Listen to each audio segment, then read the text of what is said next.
반성 없는 리더에겐 미래도 없다. 운전을 하다 보면 종종 앞차의 뒷유리창에 아기가 타고 있어요 라고 쓰여 있는 것을 보게 된다. 차 안에 아기가 있으니 조심해달라고 다른 사람에게 부탁하는 것이다. 그런데 그런 차 중에서 운전을 험하게 하는 차들이 제법 있다. 차에 아기가 없을 때는 마구 운전을 할 수도 있다고 생각하는지 모르겠지만 확실한 건 운전자 자신이 주제 파악을 못하고 있다는 것이다. 남들 보고는 조심하라고 하면서 정작 자신은 엉망으로 운전을 하는 것이다. 아모레 퍼시픽은 지금 전성기를 구가하고 있다. 한류 바람과 더불어 그동안의 역량 축적으로 주가가 오르면서 세상 부러울 게 없는 듯 보인다. 하지만 아모레 퍼시픽의 서경배 회장은 늘 임원들에게 다음과 같은 질문을 던진다고 한다.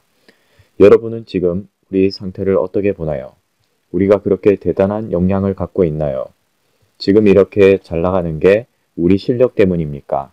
아니면 외부적 요인 때문입니까? 왜 그런 질문을 던질까? 그는 실력 때문이 아니라 외부 요인 때문에 잘 나간다고 생각하는 것이다. 일물 때는 죽은 고기도 떠오른다. 지금 우리 실적에는 거품이 있다. 만약 거품이 꺼지면 한 방에 훅 갈 수 있다는 위기의식이 있고 이 사실을 임원들에게 알리고 싶은 것이다. 그가 가장 중시하는 것 중 하나는 자기반성 능력이다. 리더십은 자기반성이고 자기를 제대로 돌아볼 수 없는 사람은 리더 자격이 없다고 생각한다. 자기반성은 중요하지만 쉽지 않다. 자기반성 능력이 있으면 지속해서 성장하고 발전할 수 있다. 그런데 대부분의 사람들은 어떤가? 조금 잘 나가면 들뜨고 우쭐하게 된다.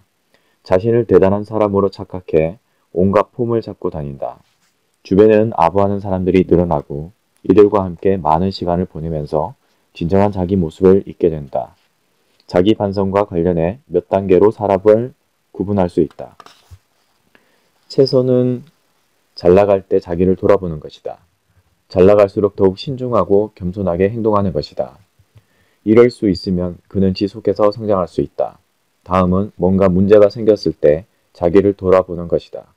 뭐가 문제일까? 어떻게 하면 이 문제를 해결할 수 있을까를 생각한다. 보통 사람들이다.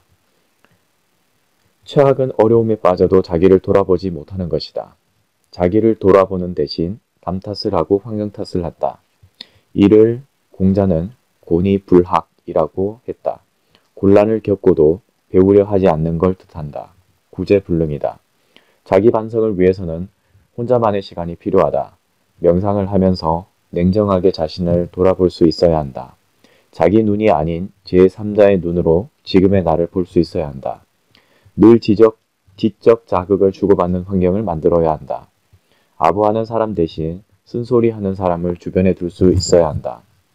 단물에 개미가 꼬이듯 잘 나가는 사람 주변에는 뭔가를 얻으려는 개미 같은 인간들이 꼬이기 마련이다. 이를 잘 구분해 의도적으로 쓴소리하는 사람, 정확한 현실을 말해주는 사람을 두어야 한다. 무엇보다 스스로에게 제대로 된 질문을 해야 한다.